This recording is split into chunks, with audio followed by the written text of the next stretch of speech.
It was very interesting. Red, you're a privileged man. Anything else?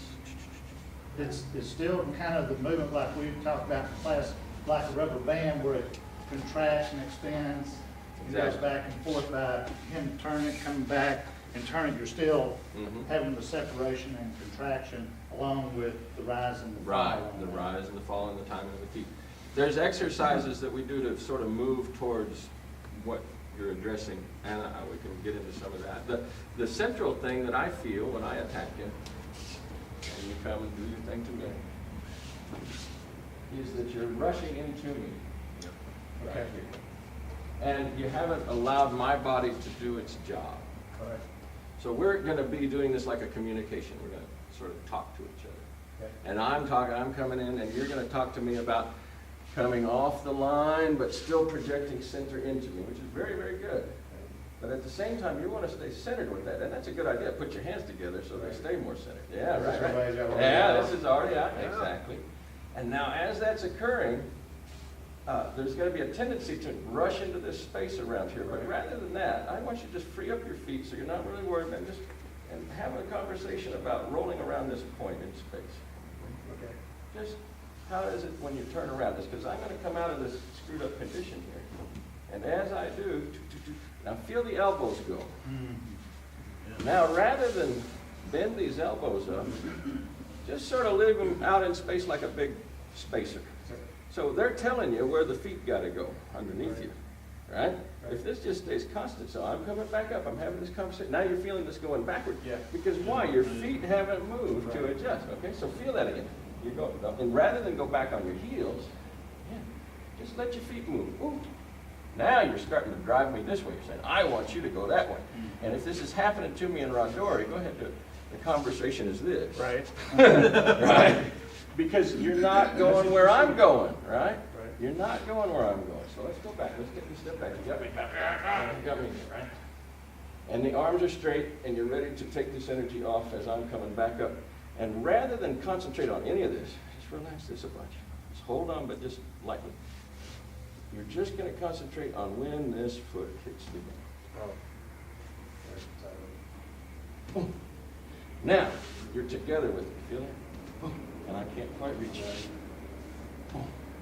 Now, rather than be together with me, I want your, I want your foot to hit after.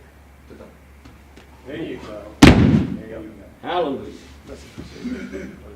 If, I'll get it tight. If I'm together, you got to see this in space. I have him back and whatever, and he takes a step out, and I step after. My foot delivers the energy of my center to his foot that's already down. Boom. And it comes in behind and pushes it. If I stay together with him, and together is great because I got to get the timing of together just to know where before and after are. So you have to set up a metronome. Boom. So my foot hits, his foot hits, all together. After. Because as his foot hits, my foot would normally be hitting, and then I don't quite let it hit yet. So when you want to engage his metatarsal, you want to engage my metatarsal. Boom. Keeping the distance, good, good. Floating out with, ooh. Center has to move. So you're not quite getting a signal from your arms and your center that when this distance starts to become compromised, the feet have to move. Not the elbows. Yeah. Okay. So as it flows through, good. Now what's the timing reference? Here we go. Boom. Yeah! Hallelujah. Good. That's what I was seeing. Thank you, sir. That makes a lot of sense. Cool. And I'm sure he said this 1,000 times, but like I said, Teflon is not sticking, so. Well, you got to hear a lot of points of view. Yeah, you got to hear it many times before you find it. Many times. This is thick bone in here. This takes a lot to get through that. Yeah. I was always trying to lead it. I should actually be following it. Follow, not lead. Yes. A very wise fellow once said, yeah, if you get behind them, they can never catch up to you. Makes sense. Thank you. Thank you. Well, and thank everybody. That was a great set of issues. Yeah. If you bend your knees a little bit, Uh-huh. that'll take care of the heel issue because that'll force your weight down. Because you're doing the movement, Oh, you're good. starting to Very good. force it on the heels. So if you put it on your knees, then just a little bit, it'll start shifting your weight forward. So you're not like rocking back and forth and getting your balance thrown off in the process. Yeah, that's a great point, thank you, sir. So we probably hit you with far more than you ever wanted. No, that's, basically, 1% of that was right, I was in my geek. There's always room for improvement for everybody, and that's, but what I found really wonderful is how brilliant the whole room is. I mean, this is a great body of people putting their minds on one particular subject and coming up with, I mean, everything I was hearing was like, damn, that's right, and that's There are right, so many and that's answers right, to and that. shit, Yeah, that's awesome. yeah. It's all right answers. Yeah, it's Just beautiful. picking the one that fits your Mhm. motif, I think. I think so. There's a whole lot in Aikido that I've seen over 28, 29 years, I guess now, that is portrayed as the right way. Portrayed as, this is how you do it. Just do like this. You don't have to worry about anything else. Because people have great success with a particular set of things to do. And then that just becomes the way it's done. Because that's how they teach it, therefore everybody else is supposed to do it that way. And then when they look at somebody else doing something different, they go, oh shit, that's all fucked up. That's wrong. They're not doing good Aikido. They're breaking principle this way, that way, the other way. And a whole bunch of that, there are principles. There are a hierarchy of things that make shit work that is very important. That you really do want to have your act together in this band of knowledge over here. That is true. I don't think that's controvertible. But there's a huge body of it that's preference, that's preferential. And how a particular technique is interpreted by a particular school or system is hugely preferentially driven, typically. And so what Russell's saying, I agree with entirely. There's